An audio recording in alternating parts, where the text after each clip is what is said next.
Қайырлы күн достар. Мен бүгін осындай тигровый салат, яғни барыс салаттың рецептімен бөлісетін боламын. Ең қарапайым, ең оңай рецепт. Мен сіздерге ең қарапайым деген түрін ұсынып отырмын. Сондықтан өзіңіздің фантазияңызды іске қоса отырып, өзіңіздегі бар масалықпен жасай берсеңіздер болады. Дей тұра, мен сіздерді кіріп келе жатқан 2022 жылғы барыс жылымен шын жүрегімнен құттықтаймын. Әрбір отбасыға амандық, үйлеріңізге бақыт, береке тілеймін. Видеода көрсетілгендей, қайнатылатын заттардың бәрін алдын ала қайнатып, картоп, сәбіз және де жұмыртқа деген секілді заттарымызды қайнатып аламыз.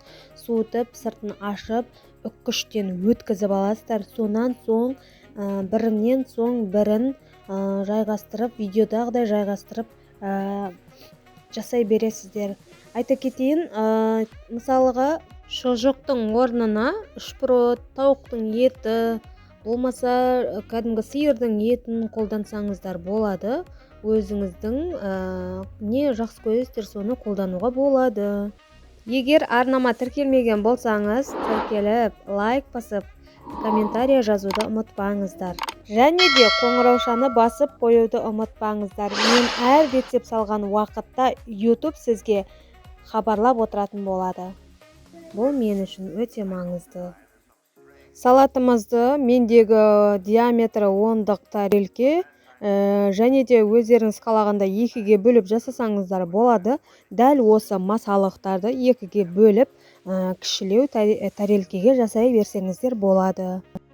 Ең соңында осылай салатымызды тарелкеге жинап болғаннан соң, ең соңында үккіштен өткізілген сәбізбенен қаптап шығатын боламыз. Алдында мен қияр қостым.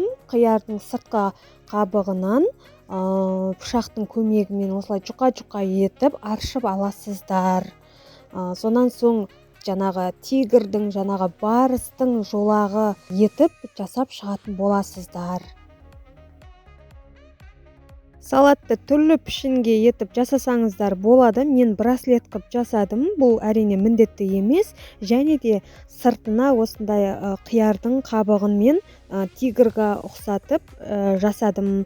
Бұның орнына қайнатылған қызылшаны да пайдалансаңыздар болады.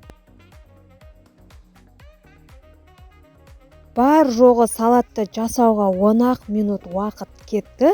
Өте дәмді, сондай тез жасалатын, сондай салат болып шықты. Сіздерде осылай жаңа жылдық дастарханға ұсынсаңыздар болады. Астарыңыз дәмді болсын. Видеоны соңына дейін қарағандарыңызға рахмет. Сіздермен болған Салтанат.